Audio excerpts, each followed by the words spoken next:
countdown.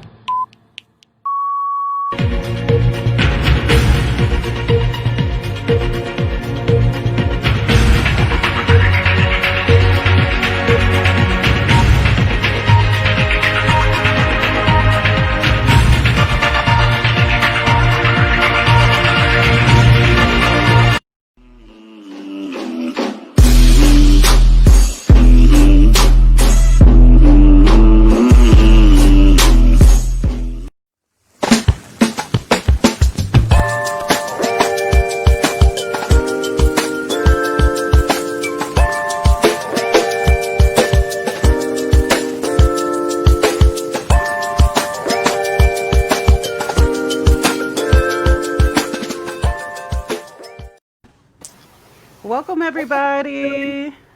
Hi. To begin, I just want to make sure that the audio issues are okay. Y'all don't hear my Vader breathing, do ya? No. Not this week. Not this week. Welcome, everybody, to the Glass Table Live. We are live. It's been 2 weeks since we were live last. Yeah, so I'm going to go ahead and start sharing our stream. So make sure you share our stream too to your Facebook pages, your favorite Facebook groups. Don't get in trouble now, but for the ones that let y'all do it. So how's everybody? Glad we've got our technical issues sorted today. Oh my gosh. It's just been a nightmare. Also, can I just say that my rabbits are very awake and they are digging the ever-loving shit out of their hay box right now. So if you hear like in the background, that's them. I'm sorry. All of a sudden you sound low, Molly. What happened? Yeah, you do sound quiet now. Do I? Oh shit. Yeah. Fine. Here we go. It's no end. It's no end. Seriously? All right, so my phone doesn't even want to act right today. So I'm going to share a stream from here. From my computer here. Do I sound better now? You sound distanced a bit. Yeah. Hang on. It feels like we haven't been here forever. It's weird. Like, it's only been, what, 2 weeks, but... It does feel like forever. I'm looking for our stream. So you guys, you should be able to find our stream. Even though this is a live Facebook stream, we are also streaming to... Is it better now? Oh, yeah. There you go. You came in right on time. Awesome. Say something else. Yeah, that's a lot better. Cool.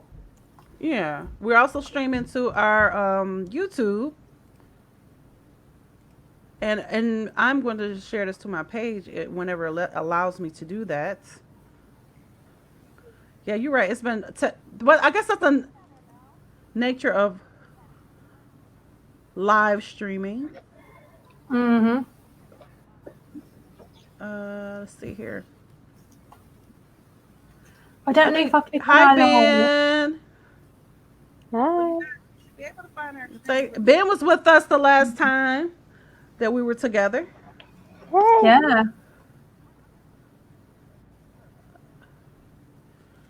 I don't really want to do. It's forcing me to do a watch party. I don't want to do a watch party. It did that to me, you know, for the Pride show.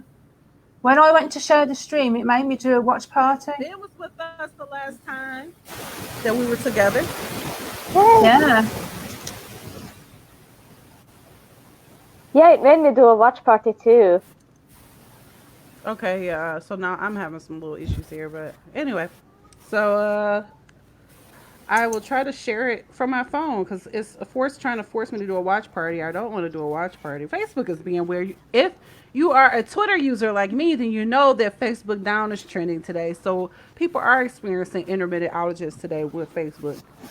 Oh, no. It's been working pretty good for me, but... And on the watch party, it does us weird ass subtitles. And honestly, if you see me and Anthony, we were in absolute stitches for the Pride show because it was saying stupid things that we wasn't even saying. So we were crying, we were laughing so much, going, Facebook, you're talking bollocks. And it wouldn't put in subtitles, Facebook, you're talking bollocks. It just ignored the sentence. So we kept saying it and it would not put the sentence on the screen. Well, you know what? Caption is always weird because I'm hearing kind of like hearing impaired myself, so I always use closed captioning like on TVs and stuff like that, and I'm always cracking up. But I hear Facebook is a lot worse. Like when it said Molly was spinning the bees. Yeah. I was like, spinning the bees? That's hilarious. All right. It looks like it's allowing me to do it now, y'all. Facebook Live freezes a lot for me. It's frozen now.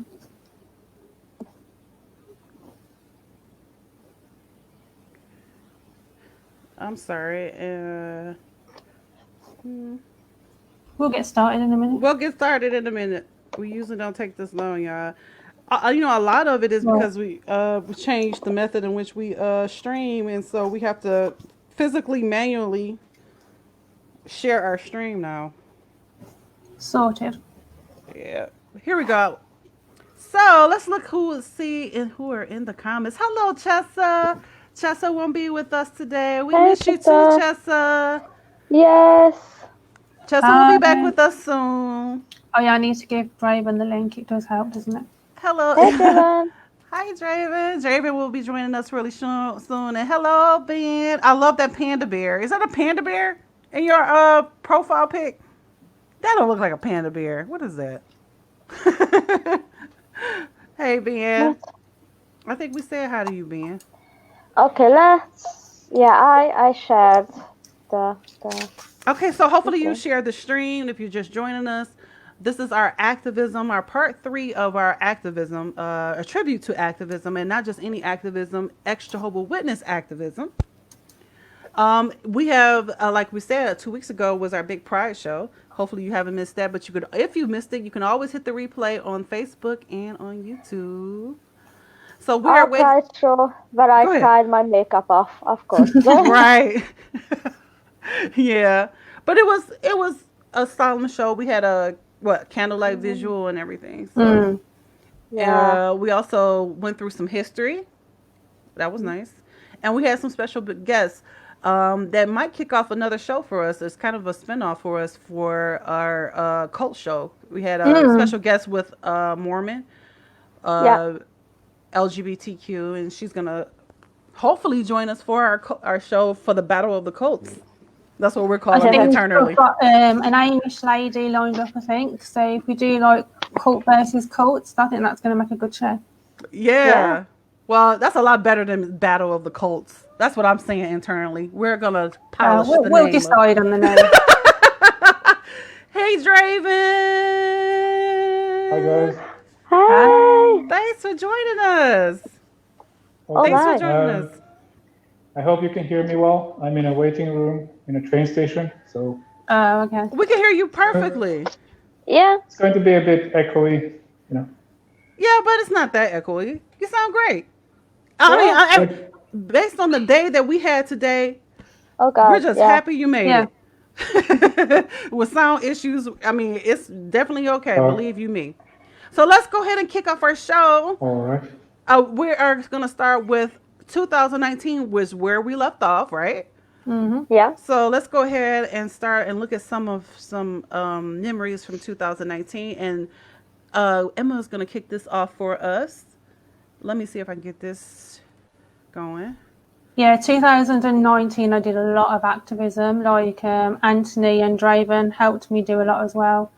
Now this was like an underpass over a main road, and the car used to be just where you see the light, used to be just around the corner there by the bench, and if it was raining they'd stand under that archway, and we literally used to go, like in the bottom right hand corner you can see there, we'd cover the wall in all posters, and then I'd put stickers, and the one sticker there was saying about child sex abuse. And Tamworth is known for the sandy-back pig, so that pig, there's a big massive painting under that tunnel, and somebody moved the sticker from the bench about the child sex abuse and stuck it on the pig. Now, I took that as a message because I thought, why did they move that from the bench to stick it on the picture of the pig? So I was quite impressed by that. And here's our, before we move on, is this one of the stickers you sent me, Emma? I think these are the older ones. This is when I first started making the stickers, and that poster in the middle, it doesn't look big, but it was like a massive poster I did and put it up there, and we stuck it up with these bamboo sticks out of reach, and it was inviting people to their CSA Watchtower meeting in May. I put an open invitation up there for people to go to their meeting. Yeah, I just want to say, you guys, that Emma not only does the stickers for herself and for her own activism, she helps out new activists like me and Molly. She sent us stickers, and we have the updated stickers and the new and improved stickers, I guess. But those stickers they're so handy. Emma, we talk about some of the ways that you've been able to even use activism in the post office. Mm-hmm. Yeah, like you've been sticking them. Well, go ahead. I always put them on parcels, letters, anything I send, I put the stickers on. And like I said in another show, I've translated some in Hungarian, so when Molly's allowed to go out and about with her activism. So if anyone wants any stickers, flyers, posters, I can send you the digital file, or I will post you paper versions. If you go into my other group, XJW Activists, Unite, then have a look at in my photo album in there. Anything you want, just PM me and I'll get it to you.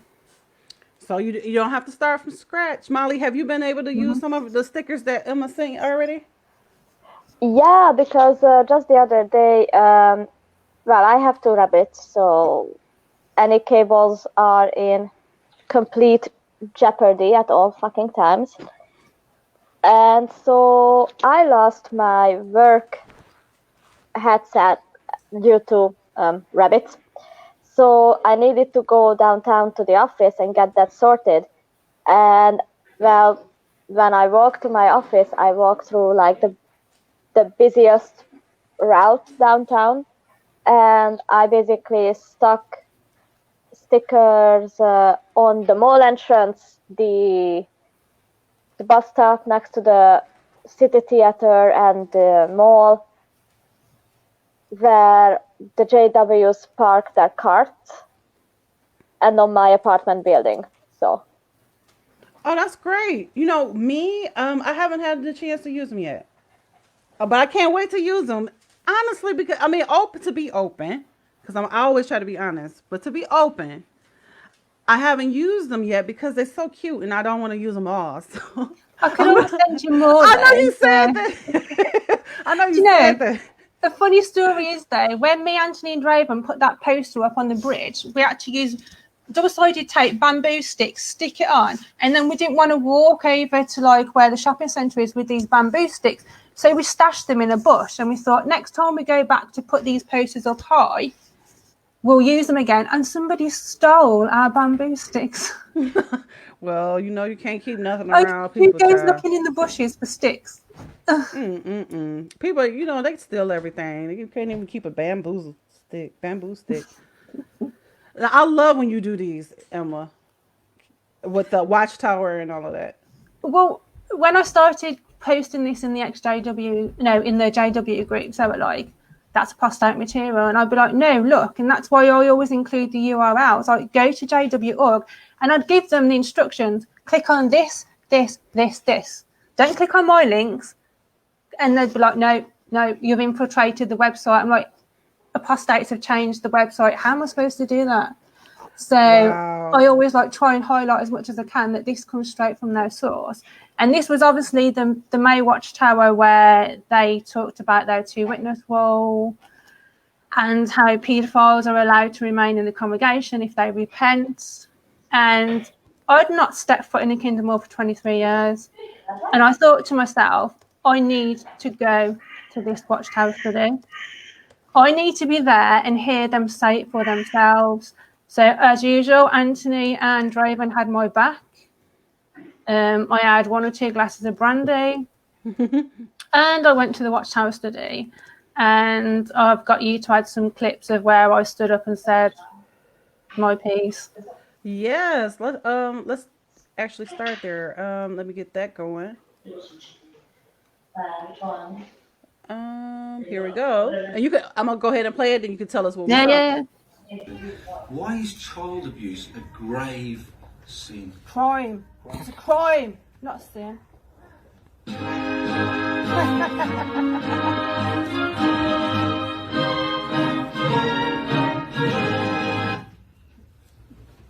Why is child abuse a grave sin? Crime. And it is a crime as well, I agree. So as you can see, they tried to drown me out with a Kingdom melody, but I'd already finished my sentence. And I was sat right at the back with Anthony and Draven by the entrance doors, right, and he actually answered me from the platform. Wow. And that shocked me. Were you nervous? Very. I was shaking, like I was, but I had to do my switch off thing. I was on Facebook for most of the meeting because I had to block out a lot of it, and then I'd turn around to Anthony or Draven and go, "Right, we're here. Are we on this paragraph?" Because I couldn't concentrate. I couldn't let my mind get back involved with that. So like, and I was trying to record, and my video just kept coming up 0 seconds. Video recording, 0 seconds, video recording. I'll be recording, look back, and it stopped. And I'm like, what's going on? I tried to record the whole meeting, and I was just like, oh, and I was there with people that I grew up with, so. People think it's that had not to be easy. A lot of Jehovah's Witnesses, especially the Jehovah's Witnesses you see in these groups, think that it's easy to go back, like you said, to the same place that you were shunned at, treated badly. And it's activism, you spurred by activism because you want to help. I mean, why else would you put yourself through that type of, what's the word I'm looking for? Those type of emotional challenges. trauma. Exactly. Emotional trauma, especially with the guy playing the key melody music. I'm glad you kept talking after that. The old ladies who sat in front of us were laughing. And then here's another one here. I hope I grabbed what you were looking for.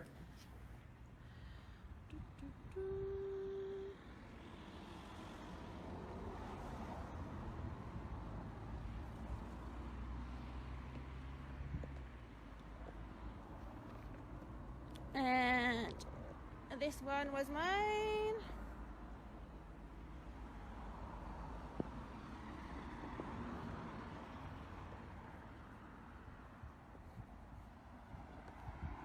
And this one's flopped a bit forward, but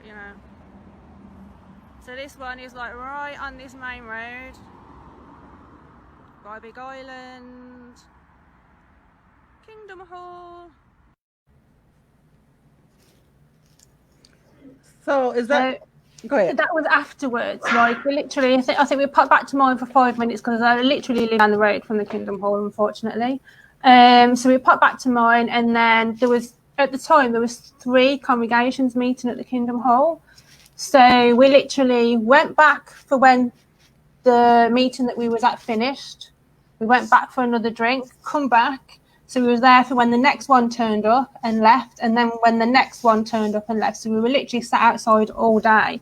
Wow. And at one point there was like police that stopped and spoke to us, but there were more like street warden police. And I said, have they called you? And they says, no, we just drove past and wanted to know what you was doing. I says, oh, that's okay, because they wouldn't call you on paedophiles. And they was like, what do you mean? So we spoke to the police about it, and they was like, oh, okay. And quite a few people stopped and spoke to us that day. And yeah, it was the first proper outside Kingdom Hall protest, we call it. We did. 2 does not stop here. Please stand well clear of the edge of platform 2. I remember. Don't miss your train, Dan. I don't know. I'll give the next one if I miss it. I might have to check the writing in a minute. I was just gonna say, I remember that young woman who stopped and talked with us. Yeah. She said something about the scouts, if I'm not mistaken. Yeah. Well, but she didn't want to appear in the video or anything. But she had a heartbreaking story, and she thanked us for like what we were doing, and she says that more people should do what we do. Bring awareness. That's exactly what activism is bringing awareness to a cause. And we're gonna have another live segment or show strictly about the child sex abuse CSA. That's coming up soon, right? Yeah, because it's the anniversary of the Australian Royal Commission. Right. So let's go to the next slide. So this was the 2019 London protest. This was the second one that I went to. And this one I went a bit more all out. I made some teddies, and on the teddies I put like printed t-shirts aimed at the kids about, love everybody basically, and about I can't remember everything I put on there, but about not shunning people and that, but in a way that kids would understand. I did some, is it Caleb and Sophie stickers? But I did speech bubbles saying about, we don't have to get baptised if we don't want to until we're an adult.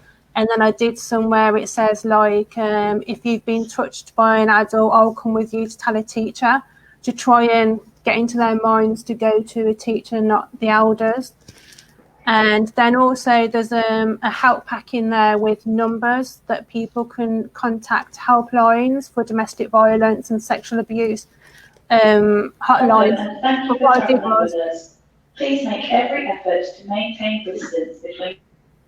I put like a slip in the front that says what it is, and it's like credit card size, and then you can take that piece out and it just looks like a plain piece of paper that they can put inside their wallet or their purse or handbag, and then it's got like all the helpline numbers inside, and it's got URL links to different groups and that as well if they want to come and like speak to somebody on an XJW group. That's awesome. What gave you the idea about the teddy bears? I don't know. I think I just sat there one day and I just thought we need to get to children, right? But in a way that's not going to scare them, that the parents aren't going to realise the message. And I just thought I could make teddies with messages on, but also it was awkward because 2018 London protests, the security wasn't that bad. We could walk around inside, but the Jehovah's Witnesses must have not liked that. So 2019, it was very, very strict. Like security were next to us all the time. We couldn't go in the building to use the amenities or anything. And a friend that was there, she gave out 2 teddies and security told her, no, you can't do that. So we had to put them in front of the barriers where we were and said if people want them, they have to come up to you and collect them. So any witnesses that came up, we'd say to their children, take a free teddy, take 3 sticker packs if you want, just help yourself. It is a good idea because, the kids are the ones that's being affected by it. If you want to reach out to another generation and not the generation of kids that are in the courts now with the lawsuits, you want to reach out to the kids before they get. I know some people had, if I can remember back, some people might say, "Oh, why are you talking to kids or sending stuff to kids?" As Jehovah's Witness parents don't talk about child sex abuse. At least my mother didn't. She didn't. I don't know and they certainly don't. You don't talk about maybe an elder or maybe a ministerial servant could possibly be a child sex abuser. Even if you have the best parent that informs their children about child sex abuse, typically a Jehovah's Witness parent is not going to say, also you need to watch out for the elders and the ministerial servants too. No, they're not going to say that. So I commend you for that. And children don't tend to forget. So if they read something with, if you've been touched where you don't want to be touched, I'll come with you to tell a teacher. That child is going to remember tell a teacher, not tell the elders. So at first I thought, is it going to be seen as dodgy, like aiming at children? But they're the ones that need the help, and they're the ones that need to know that there's other places to go to get help, because obviously the parents aren't going to tell them that. Yeah, you do an outstanding. Can we talk about the fact that you do all of these banners? For the Jehovah's Witnesses that was watching, activists do not get paid. There's not apostate headquarters that cut you a check for activism against the Watchtower. This is all out, donations and out of your pocket. Yeah, I do have a few people that are lovely enough to have donated towards some of my materials, because when I've gone to protest, they've not been able to go themselves. So they've said to me, at least let me give you some money towards the materials, because that way they feel like they've contributed. And it's their way of doing. So I've only ever accepted, and I'll show them all the receipts and everything for just paying for materials, for posters and the teddies and things. I remember this. Yeah, so it came up on Twitter that Yeah, I remember. IKEA was using the My Book of Bible Stories in one of their adverts. So I emailed them and spoke about it and got others to email them, and then they ended up emailing me back, which I was surprised, and said that they had changed it to a different book and they will never be using a JW publication in any of their adverts ever again. They couldn't change the paper versions because obviously they'd already gone out, but they changed all the online catalogues in different languages. They all got changed. So I thought that was a brilliant accomplishment. That is quite an accomplishment. It's amazing. Yeah. Will be the 1848 cross-country. I was surprised myself that happened. Yeah. And I thanked them for taking it so seriously, you know, because I explained, like, you know, I says to some people that might be petty. I says, but I've still got adult people told me that book gave them nightmares as children. And then I told them about, like, their child sex abuse policies, and I sent them all the links as well. So obviously they did their own research and decided to change it. Right, they did the right thing, and so that just tells you that there's other forms of activism. You know, we don't ever want the Jehovah's Witnesses to start to get that mainstream where they're showing up in magazines and books now. They clearly chose it for the colour scheme, and they probably picked it up cheap at a second-hand shop. But that's what I said to them. I says, but we recognise what it is straight away. Right. It's so that well known to us. Right. Is that Draven here? Yep, that's Draven and Anthony. Yes, that's me there. So, go ahead. In Utah, Sam did Protect Every Child, which I forgot his last name. Sam, how can I forget his last name? We spoke about him on the Pride show. So yeah, they was doing Protect Every Child, which was a Mormon-based thing, because he found out that his children were getting asked explicit sexual questions, and he wasn't happy about it, and he protested against it, and they ended up kicking him out of the Mormon religion. So he started Protect Every Child, and I decided I wanted to do my part here in the UK. So on the same day, I went and stood, and in that middle picture, you can see literally how close we were to the JW cart. So we went and, like, stood next to them and passed that information to the public. All right. I thought it would have been. Sorry, I just wanted to say I thought it would have been funny to make a huge, long poster and hold it on either side of them. That would have been amazing. But that was the first time I thought, let's just go and set up a little table next to him and just stand there with information. And they did speak to us, and they were there like for about 3 hours. So they didn't rush off that time. But people would come up to us and ask us questions. There was a lovely guy, was he from Thailand? And he was asking us, and he said he'd known some things about Jehovah's Witnesses. And another old man came and spoke to us, and then he was like, I don't even want to walk past back them now. He said, I'm going to go that way. So, yeah. And that's a lot of people who have problems with different forms of activism, or especially what they have deemed as aggressive activism. When you think about activism, it's not just for ex-Jehovah's Witnesses because we're healing and we're mad at the watchtower and we want them to move. It is for bystanders, for onlookers, right? Most of my activism is for the public. Right. For the public. Draven, are you still there? You might have on his train. Okay, so we'll come back to Draven because I know he said he had with the train or whatever. But before we move on from 2019, when we're talking about... Oh, there you are, Draven. I'm on the train. Draven, you're not an ex-Jehovah's Witness, but you are you? Yeah, it's Anthony who isn't. Not exactly, because I didn't get baptized. So, Okay, but but I did grow up in the, you know, okay. So with the. can you tell us about what moved you to support Emma's efforts Well, and her?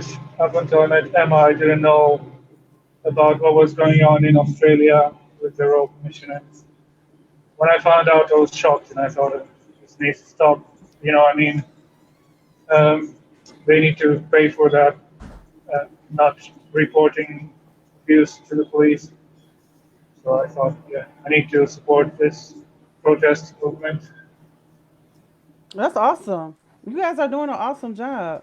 And mostly you said that is that the same Kingdom Hall that you were at for the Watchtower that you did the cart appearance? This last slide. I thought I saw a picture, a slide of the Kingdom Hall. No, The ones I've done have always been outside that same hall. that's what I was going to ask you. Was it the same hall? I know they probably know you by name by now. Oh, well, I wave or stick my finger up at the security camera when I walk off. So I'm just like. Well, I wanted to talk about the before we move on to 2020 because we know 2020 has been a hot mess for a lot of us with this pandemic, and it has changed the way. A lot of our efforts have been online activism, but we'll go around the glass table to kind of talk about how that has changed when we go into 2020. But before we move along, a lot of us, Extra Hope Witnesses, a lot of our activism was online. Most of it was online anyway before the pandemic. Now it's just forced all of the physical appearances to also, be no longer existent. But in 2019, a lot of us have reached out and done other things, like say YouTube. YouTube is a huge platform for Extra Hope Witnesses and activism. I think we talked about that in our last few episodes. And I want to say, Emma, you also said that you started your first episode or your first video was in 2019, right? The first, I had my YouTube for a while and I never really did anything with it. And I watched a few XJW videos, but I never thought, I don't know why, I never thought to put stuff on YouTube. And then I did a live on Facebook on the way to the 2018 protest. And then I put that on YouTube. And then I put the 2019 on YouTube. And that's when I started then going live and going do my cart appearances, and then I'd upload them to YouTube. So I started putting those on, and then because I also publish child sex abuse victims' stories in poster version, I started making PowerPoints with those and putting those on videos as well and putting them onto YouTube. Yeah, so YouTube is a huge. For the Extra Hope Witnesses, you probably already know, but for those who are watching it are not familiar with Extra Hope Witnesses, it is a huge platform, along with Facebook, to get the word out, get activism out. Primarily, I would say my activism has mostly been Facebook. I'm just really new to YouTube. But what about you, Molly? So I started my activism in just a Facebook group, and then eventually, I gathered myself because I have social anxiety from the obvious reasons, and I did not feel ready or comfortable yet to put myself in front of a camera and speak.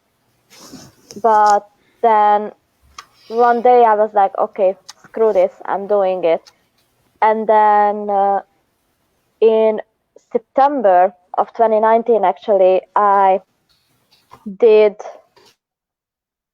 walk up to carts, and one time they actually took a fancy to me so much that they called the elder of the congregation and said, hey, we want you to meet our elder and ask him your questions because you are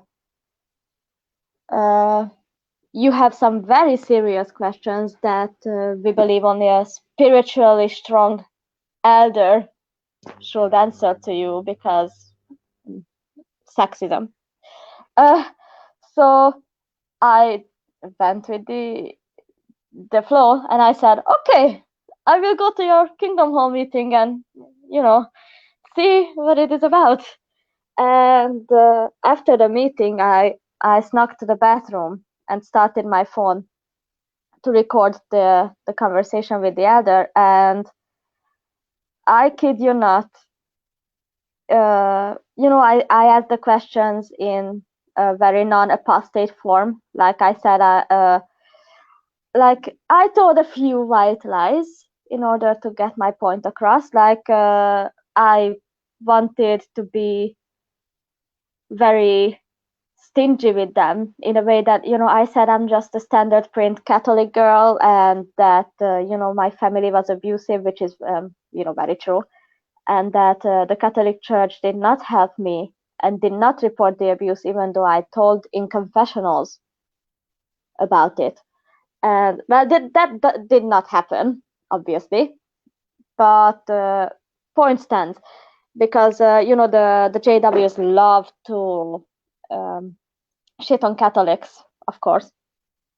So anyway, the elder said, oh, okay, you have some very big questions.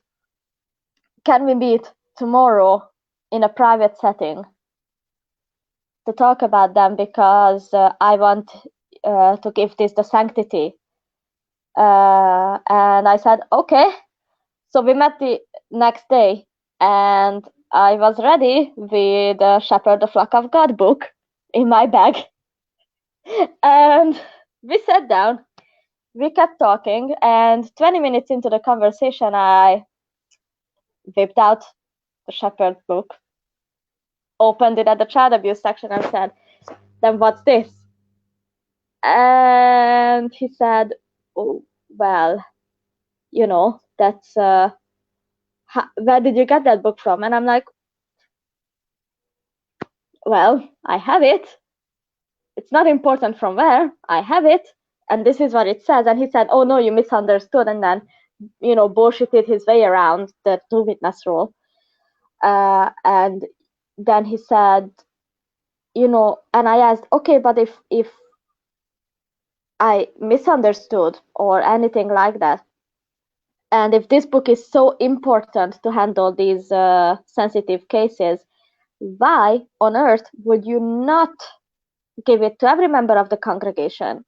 And then the elder said, oh, it's because it's very sensitive and fragile situations that the elders handle, and only spiritually strong men of the congregation can have this information, because they deal with these things. And I asked him about, the Australian Royal Commission, the Child Victims Act in New York, and I asked him, like, okay, but my parents were my abusers, so in such a case, who would report to the authorities? Me, the kid?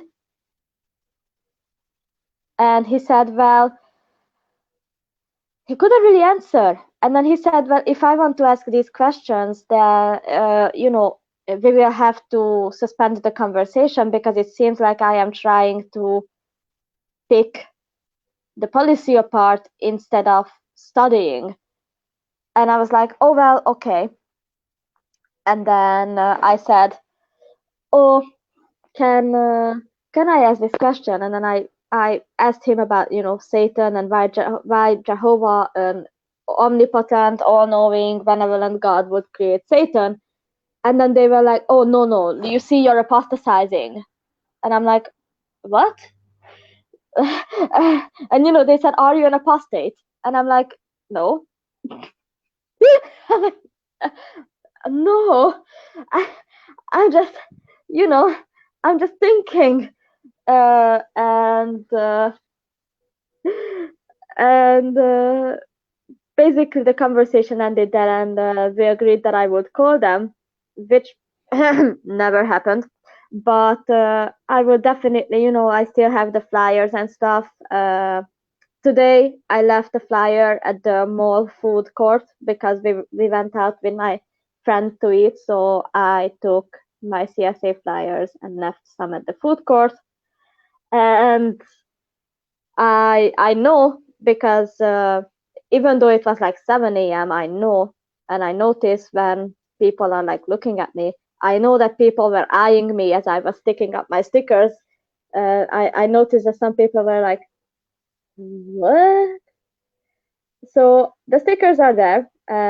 Like I mentioned, it's in one of the busiest places where the JWs preach, and I don't think they will give that spot up because it's like the busiest ever crossing point in my town. So no way in hell will they not preach there. So they will have to stand next to the child abuse sticker when they preach, which is That's cool. amusing to me. Well, that's awesome. So you had a experience with cart witnessing. That's in 2019, right?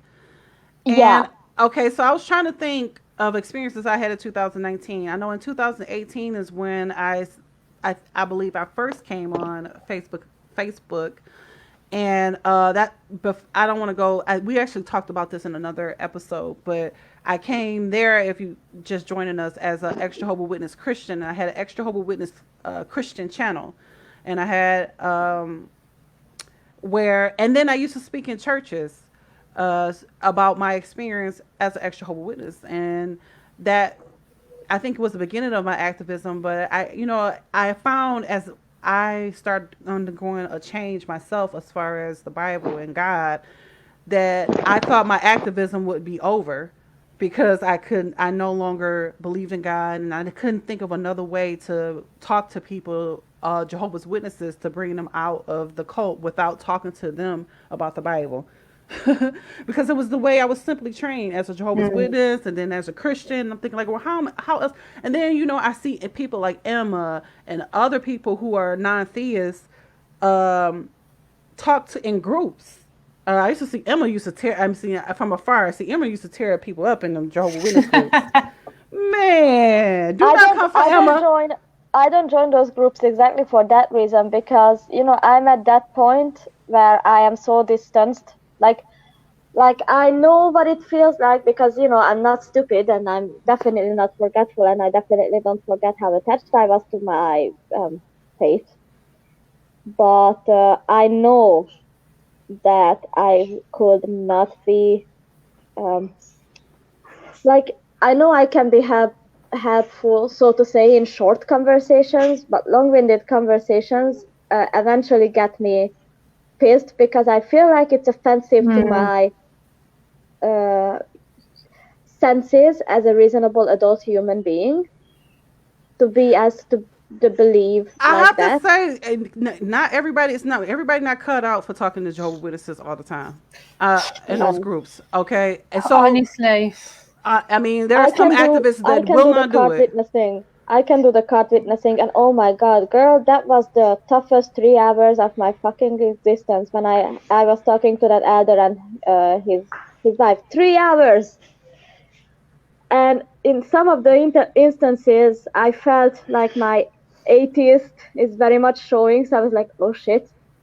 I'm like, okay, you need to pull back, girl. I was like, my inner monologue was like, and I don't want to beat up on extra Jehovah's Witness Christians, because obviously I was one. I mean, I was one, and I have to say that I had the experience to be able to be in the church and experience church life, maybe to the full, more than the average Jehovah's Witness, because I was at a church that was really excited about us being there, really excited about our background, really wanted to use us to be able to talk about how we can convert ex-Jehovah's Witnesses and Jehovah's Witnesses for Christ. So that was, I mean, I have to say, so for people watching, don't y'all call me about this.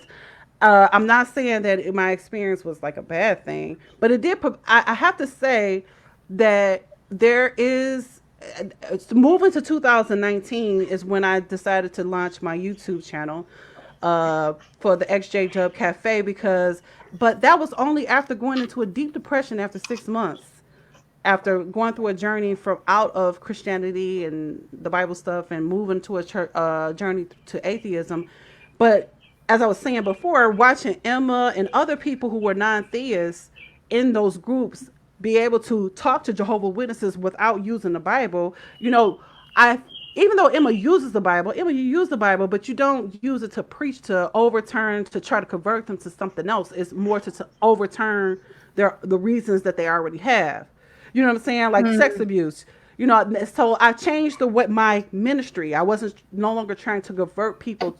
Like I see ex-Jehovah's Witness Christians now that they found their newfound faith. I was one of those people. I was trying to not only get them out of the watchtower, but I was always trying to convert them to another form of Christianity.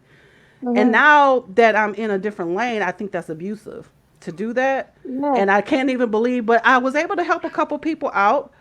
As a matter of fact, in the Jehovah's Witness group, I was able to start in 2019. It's grown from in a year's time to like 6,000. So that's great. We just hit 6,000 so the other day. Wow. And being able to communicate, I always talk to Jehovah's Witnesses in private message. They all, and if you see them on my post, they always, hey, Spencer, I'm trying to reach you. I'm really bad. I'm trying to get better with private message. But yeah, talking to them in private messages, listening to their problems. And you'll be surprised. Jehovah's Witnesses, they have their own issues and their own problems too. And you'll get a lot of them that will open up to you in private messages. A lot of times you see them in the groups, and they cussing us out and call us all kind of names. But when you get them by themselves, or they go through a season of trouble or tribulation in their own lives, if you have connected with them on a human level, they will feel comfortable to reach out to you if you've been talking to them, you know, on a human level like that. Some Jehovah's Witnesses. Some. Right. I mean, I try to use the Bible like when someone tries to, and I find it the most, I don't want to say offensive, but the most annoying kind of theist that just sees an atheist post that says, oh, the Bible is incoherent for this and this reason, and then they post a Bible passage under the post for no reason, and then I go, okay, but here's this Bible passage that like completely says the opposite of what you were just saying in your little Bible passage. So what about that? And then usually, they go into like, you're taking it out of context, and I'm like, oh, really? Let me send you the entire page of the Bible that I took this passage from. So, like my activism, I as much as I use, my experience, my understanding of how faith and spirituality works, because obviously they are both psychologically affecting you. So I always say, yeah, I'm an XJW, and this was my experience, like this and this happened, this and this and that way, and I've seen this and this happen in this and that way and all that. So then I usually go into more humanism kind of activism, like, I like protect every child and all religions must. Like, I believe that it's important to, for sure, I'm an XJW, and I will always be trying to be helpful for the XJW community, but also I'm a queer woman, and as a queer person and a woman, sadly, my existence is inherently, I believe, political, so to say, because, reproductive rights are not just about biology at this point for women. It's about politicians trying to take that right away or make that right better. And it's not just about gay marriage. It's about, the conversion therapy that the Mormons fund. It's about the Catholic Church and their similar habit of hiding child abusers and sitting on trillions and trillions of dollars and artwork in Vatican and not helping shit to end starvation and all that. So I kind of activism definitely comes in many forms, but I just want to make I don't mean to cut you off. Activism does come in different forms. But when it comes to extra Jehovah's Witness activism, I mean, I feel like that, yeah, we are multifaceted people. You know what I'm saying? When it comes, I mean, I'm a woman, I'm a black woman, I'm a mother, I'm a wife, Yeah. I'm a this. We all have different roles. But I just want to make sure that we have an idea of what we mean by our extra Jehovah's Witness activism here, right? Yeah. So you have your YouTube channel, and you have you said you had an instance of cart witnessing in 2019, right? And Two then actually, because before I got to the elder, I actually met with two sisters who were about my age, with knees and shoulders out, honey. Back in my day, I'm joking. I kid, but back in my day, they would not have gotten away with that. By the way, like I looked at them and they were like, "Honey, your knees are out." Ah, scandalous. So I walked up to them, like, I saw them right in front of my shopping, like my supermarket, and I was like, I don't know what broke in me that day. Like I've seen them before, like not those specific sisters, but the cards before, and I was like, that day I saw them, and the Eye of the Tiger music started playing. Like, okay, I'm gonna do this today, and I'm gonna like. I'm gonna unleash the highest level of apostasy on this bitch. so we have So cart witnessing, we have Kingdom Heart yeah, crashes, we have YouTube channels, we have it's like and car crashes. I hate calling them car crashes because we're not crashing anybody's cars. It's street. They're on the street. They call it street witnessing. Well, it's reverse street Yeah. witnessing. I call them cart yeah, I appearances. call it Car. unwitnessing. So I did, Cart appearances. I walked up to them and I said, "Hi." I was sweet as can be, as sweet as I can be. That is like, but I'm still bitter. Anyway, I walked up to them and I was like, "Hi, so I've seen your cards around before, and I was interested, so I Googled you and your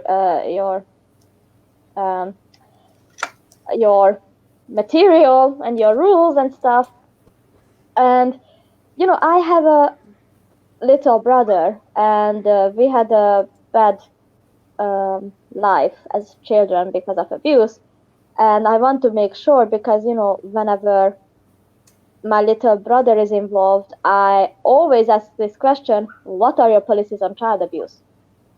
And they were like, oh, okay, and they went into the typical, this and this, this and this, and I said, okay, but I read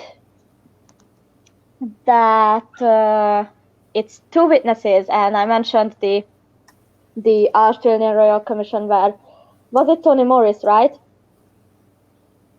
During the Australian Royal Commission, who said that they You will mean the never club? ever change the two witness rules because it's Bible given or what have you. Jeffrey Jackson. Oh, sorry, Jeff Jackson. Yeah, that guy. And I said, here is the video. I showed them the video, and they're like, well, we don't really speak English, of course. And I was like, well, he says you need two witnesses for anything, basically. And I said, do you announce it publicly? Like when someone abuses a kid and your elders find out and it's proven that they did that, do you announce it publicly? Because I know that, for example, if you catch someone smoking, you do announce it publicly, because there is this guy, Tatil, who was disfellowshipped for a fucking cigarette at age 17, 18, whatever. And I was like, he was disfellowshipped for smoking a cigarette. Wow. I wanted to And go it was, ahead. We're approaching like almost at the end of our stream, and we still got to go to 2020. So yeah. I wanted to, I was talking about the experiences that I had in 2019. I just want to say really quickly before we go ahead and move on to 2020 and the pandemic and what we're doing now. In addition to cart witnesses, you've heard from Molly, cart appearances. You heard from Emma, cart appearances. Kingdom Hall, appearances, not crashes. I like that. I'm gonna start using that, Emma. Appearances and protests. You saw Emma's protest in the beginning of the stream. So those are 4 different ones, as along with YouTube, along with talking activism, with talking directly to Jehovah's Witnesses to try to pull them out of the cult. And like we said, that ain't cut out for everybody. Not everybody is cut out to talk to Jehovah's Witnesses directly, because a lot of times you still have a lot of that hurt and a lot of that pain. I know, like with me, I haven't had a chance to go to cart appearances yet, but I've had them come to my door. And let me tell you, that is triggering. When they knock on my door, it's triggering. For a long time before I called myself being in activism, I just didn't answer the door. But then when I started getting online, rubbing shoulders with activists, talking to activists, I'm looking like, okay, well, next time they come to my door, I might say something or something, just to kind of trigger their mind. And I was able to record that session. And I found it the other day, but wasn't able to cut it for this show. But it was my first time. And the person that I had to confront was the person that I was talking to was the wife of the person that was on my committee. So it was horrifying to see her. When I opened the door, I was like, whoa, I didn't mean to talk to you. But anyway, we had this exchange where we were going back and forth about the child abuse policies. And I mean, all of the talking to Jehovah's Witnesses is typically all the same. So I will not go into the back and forth that we had. Just know that she was brainwashed. Just know that she didn't think that it was an issue. But for me as an activist, I felt good. I mean, I had been speaking to churches, I had been speaking out on other places, but I had not actually talked to a Jehovah's Witness face to face.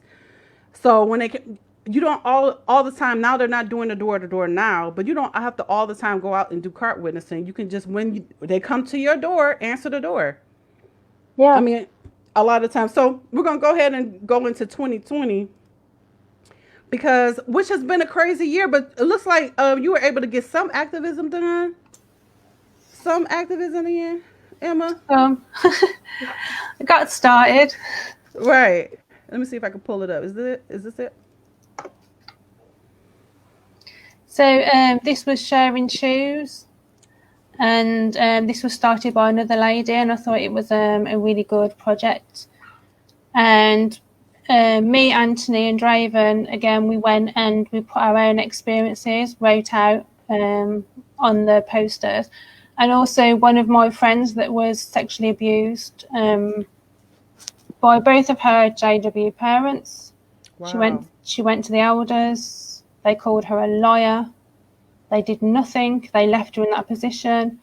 So I went and placed a pair of shoes for her, because it was at that Kingdom Hall as well that we both went to.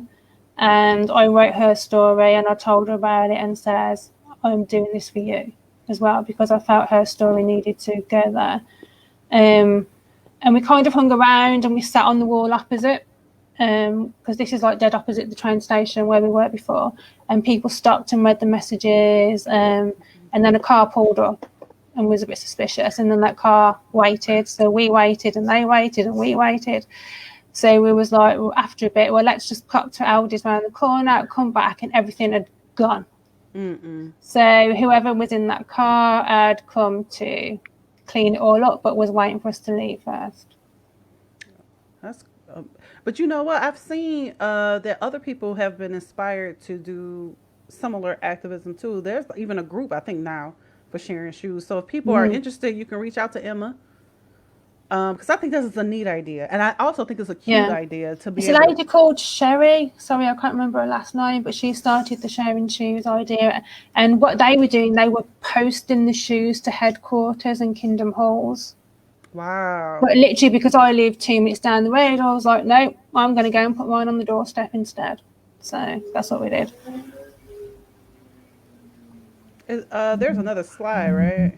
I think did I go to the last slide? I think I went to the last slide. This was the one where they published in the Watchtower basically that apostate lies. So we literally, again, I thought I'm going to go into my table, go and stand next to the cart. You can see the cart, how close we literally were. We could have touched them. And when we got there, they were straight on the phone. And literally within about 15 minutes, they were packing up and left. And I was like, whoa, is that serious? So then Anthony was like, should I go and follow them and see where they've gone? I was like, go on then. So he goes off and comes back and he's like, they've gone over to by the train station, which is opposite the Kingdom Hall. So we left it 20 minutes and we followed them over there. And we sat again close to them and they literally packed up within 5 minutes and left. And we were just like, How they get them pack them carts up that fast? They just fold those carts fold or something, or they just be. I think they just pull something off the top and then something. I don't know. I never. They haul ass out of there. I was just like, wow, that's just like crazy. And then as we left, I did the poster saying, "Call us liars, we shall rise against you." I went and hooked it on the Kingdom Hall fence as a departing gesture. And then the last one, we talked about this one here. Yeah. So let's talk about it. Activism in 2020. You were able, so you got started. And then the pandemic hit. And it was weird because like me and Anthony used to take regular walks where we go down and just leave posters, walk around town, leave posters, stickers. And we get into the habit of doing that like once a week at least. And then it's just like all of a sudden. But you also put a poster in your window. Oh, I've had a poster in my kitchen window for a few years now.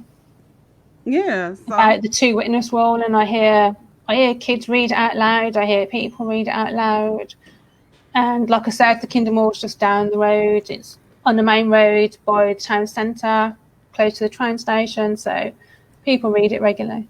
So I guess this portion of the stream before we wrap up here, we should talk about 2020 and our efforts and how the pandemic has affected us. So Emma, you want to start, and then Molly, and then I'll end off. Well, I had actually planned to do a protest closer to home because I've been going to the London ones, but that's like overall with me having toilet breaks and the traffic, it took us about 4 hours to get there. So I wanted to do something a bit closer to home. So we've got London is a main city, and then we've got Birmingham, which is only like 14 miles from where I am. So I had planned to do this year actual protest in Birmingham, but obviously all the conventions and everything now have been called off. So the most I can do now is online and send people posters and flyers, and that's about it at the moment. And just try and plan for when everything's available again. True. All right, Molly, 2020 and your future efforts?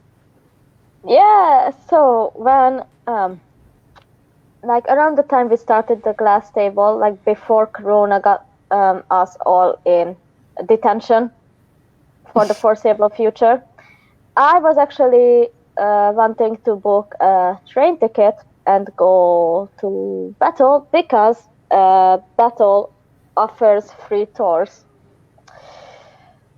And I wanted to just go there with the shepherd book and be like, what about this? During that free tour, like I wanted to, because I have been on the free tour at Battle actually once as a kid, and I remember vividly that they, every chance they get, they are like, Bible, Jehovah, governing body, Bible, Jehovah, the usual, nothing new. So I was like, oh, there's a chance for me to do some very good stuff, because everyone hears the question, and even if they throw me out after asking the question, any reasonable person with a shimmer of reading a situation, if they throw you out for asking, hey, what are you doing against child abuse? Like, if they throw you out for asking that question, it's obvious that they have something to be ashamed of and something to hide. So even if I would have gotten, thrown out, whatever. But Corona got that. Logan. Fucked. And now that I have the stickers and flyers that Emma sent to me, and we worked them together, it will be even better when I finally get to go. because I will have it to hand out, and I will not have to speak. I can just, even if I would need to throw the flyers on the ground, it's in battle, bitches. Someone is gonna read it, someone is gonna have to touch it, someone is gonna have to interact with me. And So is that about everything you want to do for 2020? yeah, I think so. Other than, keeping up with this amazing thing that we're doing with the glass table, the YouTube channel, I plan on actually starting a Hungarian YouTube channel, but that will completely be anonymous because my family doesn't speak English, and them being abusive towards me is very important as to why I woke up the way I did. And so in the Hungarian YouTube channel, I think I will be using some kind of software to modulate my voice, and I will not show my face, just for the sheer fact of privacy. And I don't care if my family knows that I'm an XJW activist, but I do care that they know that I talk about the abuse, because sadly they are still in my life, for better or worse, and I don't want to explain it to them and have it all dredged up again when it's kind of out of the picture because they live in another country. So Okay. Draven, do you have any activism ambitions from now into the future? Whether it's, I guess, an extra Jehovah's Witness activism or helping Emma out. I guess we got to have to get back on the trail again soon. Activism or helping Emma out. I guess we're going to have to get back on the trail again soon. Well, the big objective, I think, is to crumble the watchtower, because, well, it's not what I thought it was, and lives, it needs to be stopped. But for the moment, I'm helping Emma as much when she's doing something big. So whatever I drag him into. That's about it. Whatever I drag him into. I think that I didn't want to do. Trust me. Yeah. Am I hearing echo? Yeah. I don't like my voice. Dan, if you've not got earphones in. I don't like my voice. If you've not got earphones in. I've got earphones, but for some reason they're not connecting to the phone, so it works. We can hear what's I think. That's I don't know the how story it works. of the day. That's the story of the day. Sound issues. Someone put Draven on mute for a second. It's a bit morbid, but I was sitting thinking the other day that when I plan these big projects, I'm thinking like, well, what if I don't wake up the next day and what I've planned doesn't happen? So I messaged Anthony and Draven on the same day, and I said, I just want you to agree that if I'm in the middle of a big project, say like an XJW or a protest project, and you know my plans, and something happens to me, I want you to agree that you will finish off that project for me. And I was like, yeah, that's a bit morbid. I was like, yeah, but I'd want to know that you would finish it for me and carry it through, because that would make me happy knowing that you would finish that. And there was like, both agreed. So I'm like, yeah, cool. I just felt like I needed to say to them, you have to finish it, because that's what I would want. So yeah, totally. I think for me, this year, before the pandemic hit, I was going through some health issues. And then I think the glass table has been an outlet, because we've been able to, during the pandemic, go live, I don't know how many times, and get the word up. Shows like this talking about activism and giving a tribute to people who are activists, not just ourselves. If you go back to our past shows, we acknowledge other activists in the comments, and on the show we've had guests that talk about their activism. I'm not going to drop a bunch of names, but if you go back to our shows, you'll see that. So honoring other activists has been important to me. I think that this platform allows us to do that. We've not only put out episodes about Activism. We put out episodes on how advice to a PMO. We did a huge, was one of our biggest live episodes, is the Memorial episode, where we did a candle visual for victims of um, suicide. Suicide, yeah. Was it? Suicide. Okay. Which, to me, starting our YouTube channel together, or our live together, we've been able to join forces, as you will, to be able to have a bigger platform to be able to talk about our individual efforts as well as our efforts together, because we do this almost every Sunday. Right, and that takes a lot of work. And so also what I wanted to do, before I was stopped before the pandemic, I was in the process of writing a book. So I have a website. It's called the XJ Cafe. It was called something else before, but I'm not going to name the other name because I don't want y'all to use the other name. Use the xjcafe.com. And in that, I used that. It was a ministry page where I was using a lot of my poetry, but now I have a lot of extra Jehovah's Witness related poetry. I plan to expand that this year to actually do what I wanted to do, which is to have a lot of extra Jehovah's Witness articles directed at Jehovah's Witnesses, breaking down their doctrine. That's been a big project for me, so I've been working on that. But yeah, my book, I thought my book was going to be about my extra Jehovah's Witness journey, but it's going to be a little small part of that. So I guess my book, finally work on my book, work on my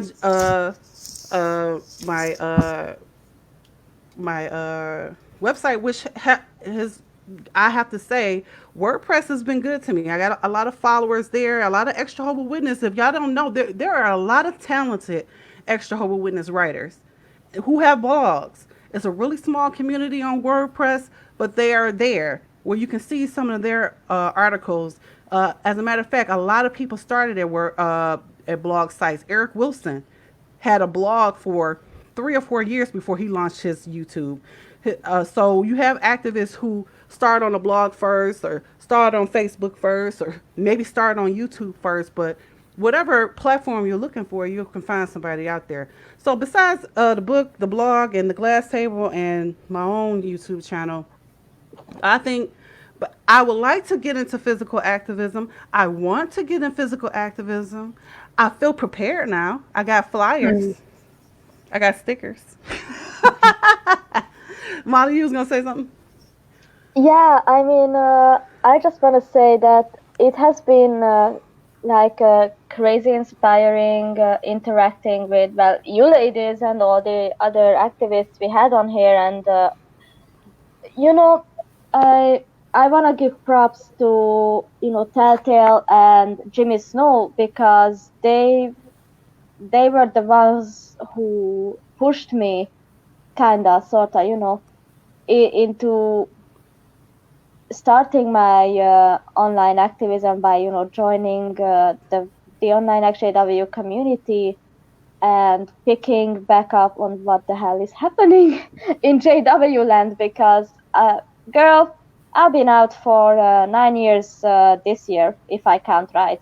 And I started my, activism last July is when I joined the Facebook community of XJWs. And by September, I was making my YouTube videos and I was doing the card stuff. Obviously, I can't wait to have them out on the streets again.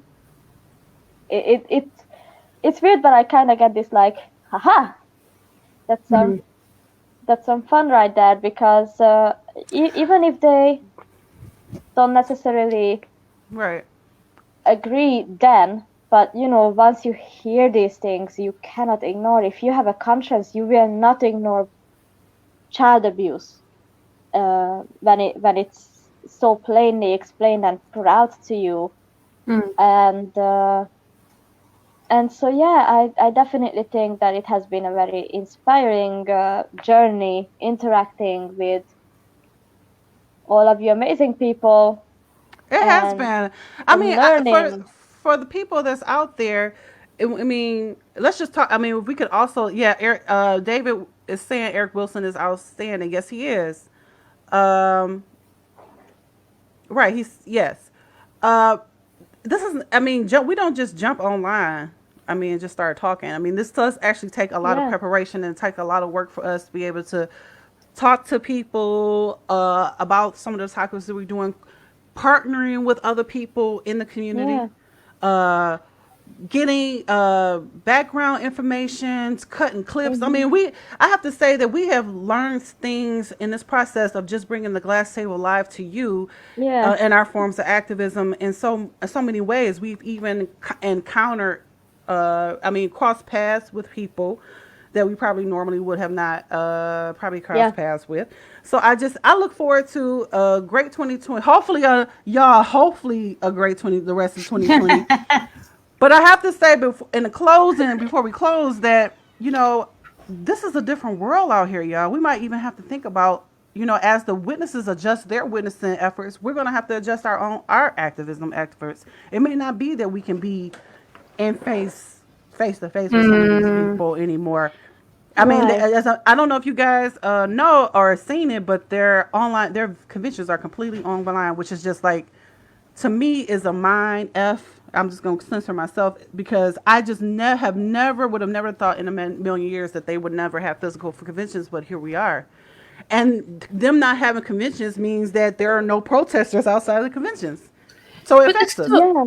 they're still sending out badges and wearing badges. I don't understand. Like, Oh so my now gosh. you've got to sit in Are front they of the really? Zoom camera wearing a badge. Like, yeah, I saw something the They other are day. And deluded. it's just like, what? I think- wonder, would like if I hit my JW sister up and say another few white lies. I think we need to read David's comment out though as well, because that's Yeah.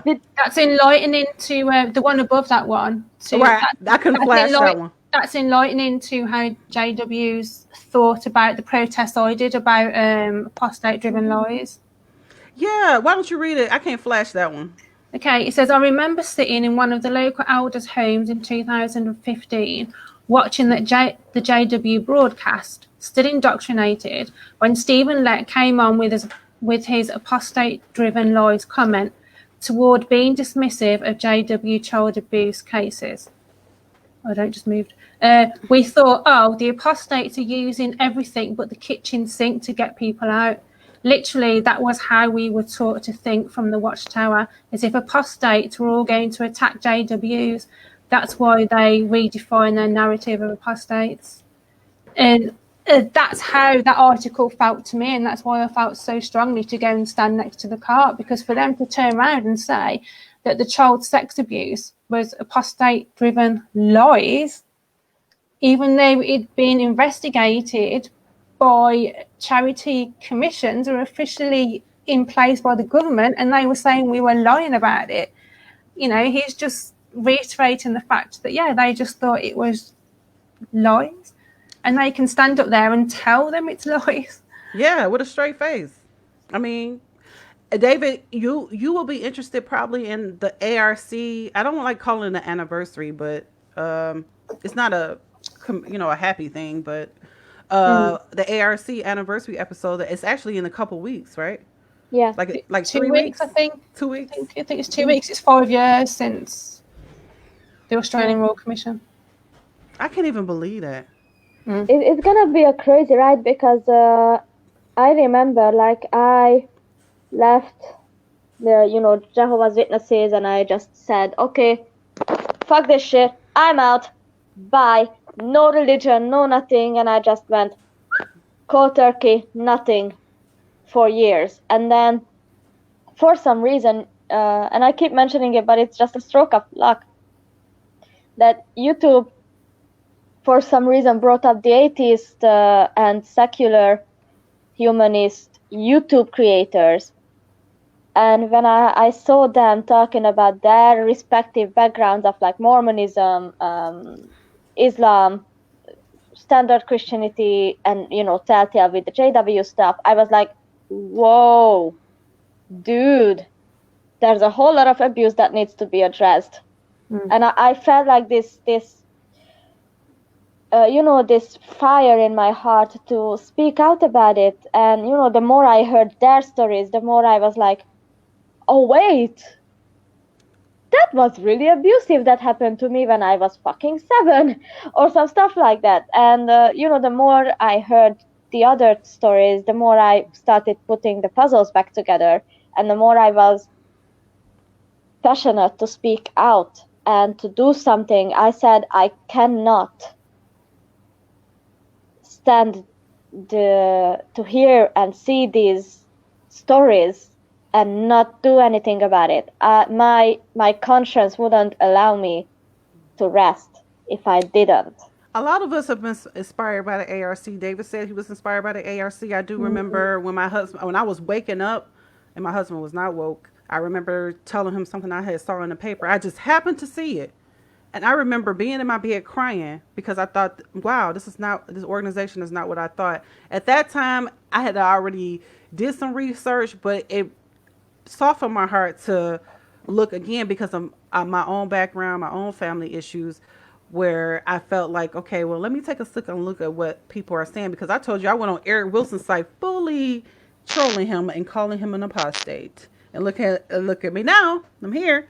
Draven, I'm gonna let you close out with the last word, but unless do you have something to say before I let you do that?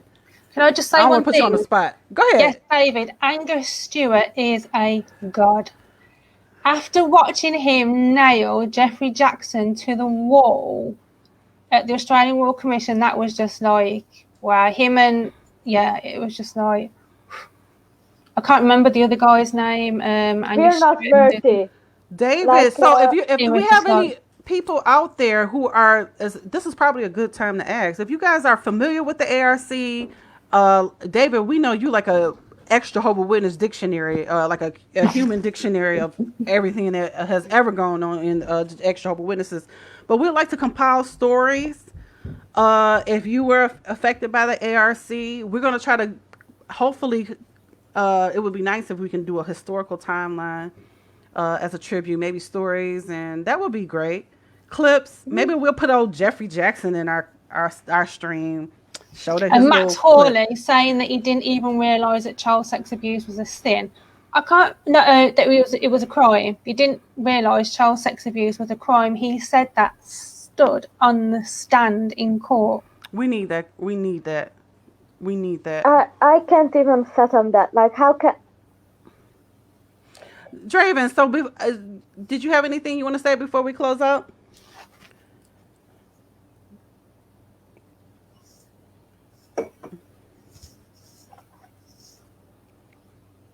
No. I've been hearing you a bit interrupted because my internet connection is not very good. I'm on Wi-Fi right now. It was nice to be on the show, even with all the technical problems.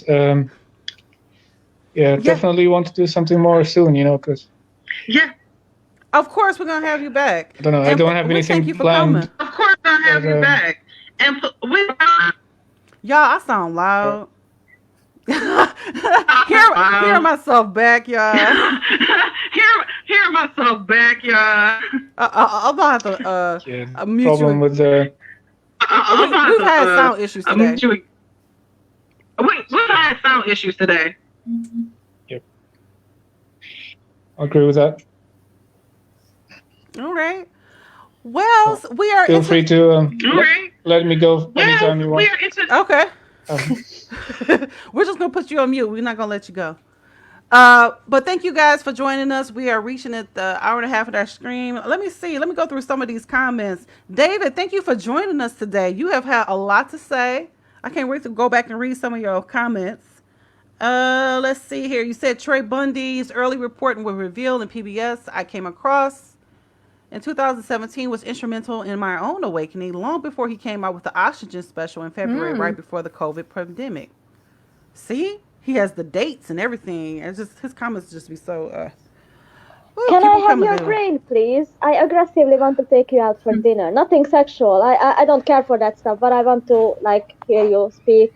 I know that, And he calls them cart stand-ups as well, which is another good Yeah. things and saying crashes. Yes, Like, car standards. David, you're on the list of people I aggressively want to take out for a candlelit dinner just to speak. Do Just you so know, you know. sorry, Molly. It was Zeb as well who alerted me to Kingdom Hall appearances because I'd never really saw that. And then I saw Zeb doing it and I was like, oh, wow, that's interesting. I'd never wanted to step foot in a Kingdom Hall since I'd left, so I never thought about doing that. And then I saw Zeb doing it and I was like, ah. I And then Well, actually they're want to talking. do Well, they're that talking too, about once crashing they do Zoom it. meetings now, y'all. Don't crash Zoom meetings. I guess I don't know if that's activism, y'all crashing Zoom meetings. I guess I've never seen it, so I don't know. It's just the online version of saying stuff in the Kingdom Hall, I guess. So Is it? Well, the Yeah. one that I saw, the guy, the apostate was drinking wine, like just drinking wine and chilling out and stuff like that. I've seen like, the one with the old man, and he comes on with his 2 bottles of wine, and then he's Chris, and I'm just like, that's hilarious. Yeah. I mean, I remember seeing this video of a memorial, whatever, and an apostate was sitting through the meeting, and once they, started passing the symbols, he took a big bite out of the bread, chugged the entire glass of wine, and raised the glass and said, "This is for all the child abuse victims you covered up."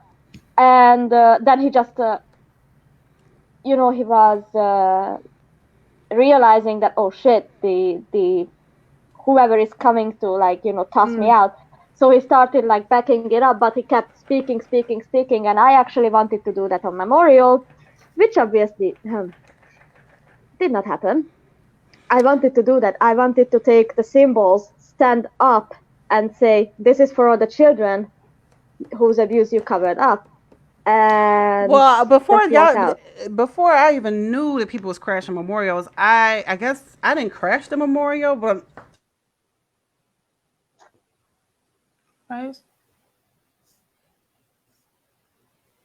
Spencer phrase for everyone. Yeah. I remember Audra, another XJW lady, she did a great crash where they went to the memorial and they all sat, I think, right at the front. And then they all put up these placards, all sat in a row. I mean, I will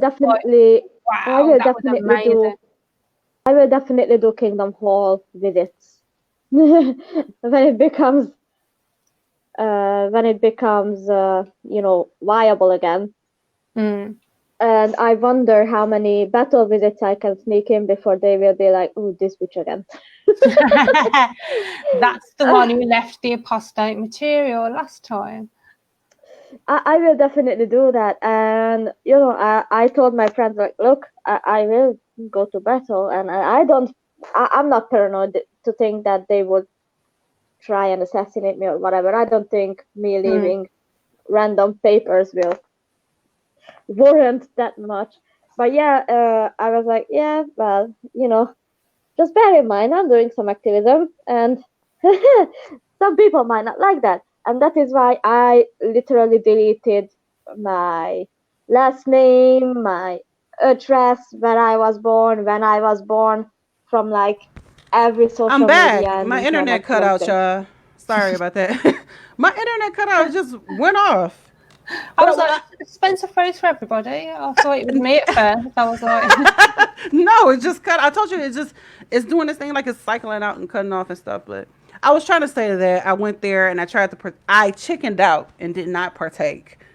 Like when it came around, I was like, nope, I'm not gonna do it. And then but what I did do was stand up. I was in the second row and I was just like, oh, I don't want to be here or whatever it is I said. And I walked out and I told you that I had a huge argument with my husband after that. Blah blah blah blah. But yeah, to close out, there are so many different ways of activism.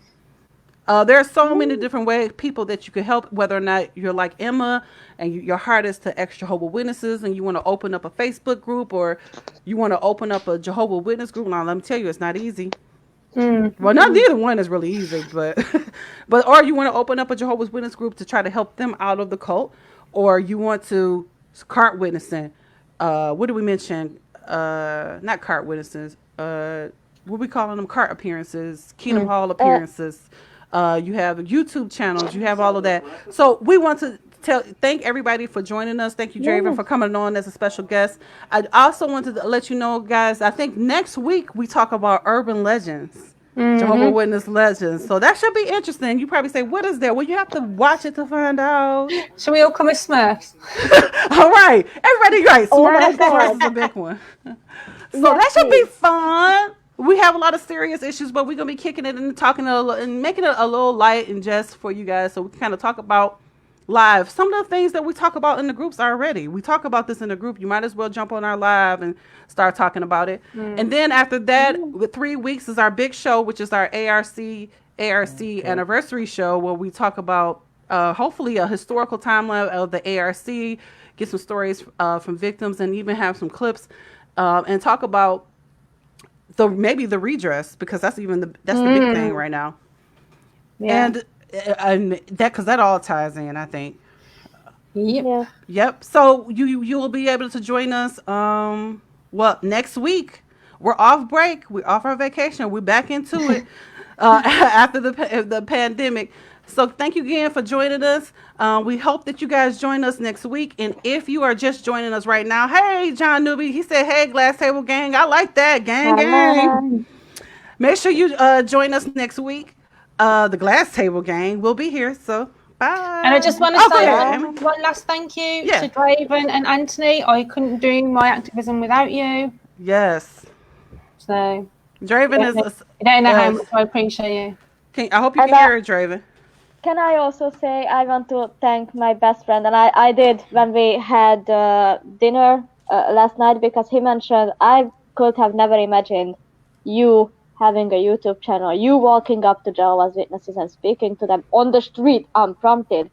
And he said, like, I know your social anxiety is very bad. So I'm so proud of you for, like, gathering yourself to do that. And I said, you are the reason why. Like, when you came out as gay to me and I saw that look on your face of sheer, like, will I still be accepted and stuff? Or, you know, that's a complex emotion was on his face. And I was like, that's the moment I knew. Well, since we're giving out shout outs about people who have helped us along our way, I guess my shout out would be to my husband. He been hanging with me since the first YouTube channel, which was, I don't know, I don't even tell y'all what the link is to that one, because I don't even want y'all to go back listening to that one. My husband has been instrumental, and he has been on my journey since he became an extra Jehovah's Witness, because, you know, I came out first, and now we have the SJ Jub Cafe Live, which we're going to try to start up. We've had some issues. We had death in the family, so it's been a journey here. But yeah, I guess, and all the activists who have come before us, which the first episode is dedicated to you. Our first episode is dedicated to every single activist, because we could have never done any of this without you. I mean, you were in the papers. You were on the television shows. We even played clips of you on the old school TV shows. We know that you trailblazed the ways. Y'all was even sending letters to Michael Jackson. Y'all was trying to get him into activism. I'm just amazed at the foundation, at the road that you paved for us, because we're leapfrogging each other. And to all of the new activists that are going to come behind us, hopefully we do y'all some justice, and with our own work, you know, hopefully we lay the groundwork, because they were doing radio and all that stuff back then. You know, now technology is a little bit different. Who knows? Y'all probably be doing TikToks. And what they TikToking now? I don't know what else they doing. I've never been on it. Does anybody know what TikTok is? I tried to watch one. Do you know Vine? Yes, I used to watch some Vines. Look at Draven, don't laugh at me. What is they TikToking? It's like that's it. Like, it's like Vine, but shittier. It's just short video clips. My nieces are into it. You do short video clips, and people do funny ones, serious ones, and they send me ones now and again that I watch. But I've never actually been on the website. It's like 10-second little like videos. Oh, okay. Well, apparently it's banned in the US or something now. Are they trying to? There's a big thing going on, isn't there? So yeah, they're trying to. You know, Trump trying to ban TikTok, so he blamed the TikTokers for his rally not being, you know, fully attended the other day. And the K-poppers. See, a K-pop and TikToking and all this stuff these young people doing, y'all. Oh, So, right. So y'all gonna probably go deep. I'm gonna be an old lady and look at some of the activists, and y'all gonna be doing stuff on a far bigger level. Probably have a lot bigger platforms than even we do. So we just appreciate everybody before us, behind us, and presently walking alongside us in this journey. So we're gonna go ahead and say goodbye, and we'll Bye, see you guys everyone. later. bye. As soon as this thing pops up. Bye.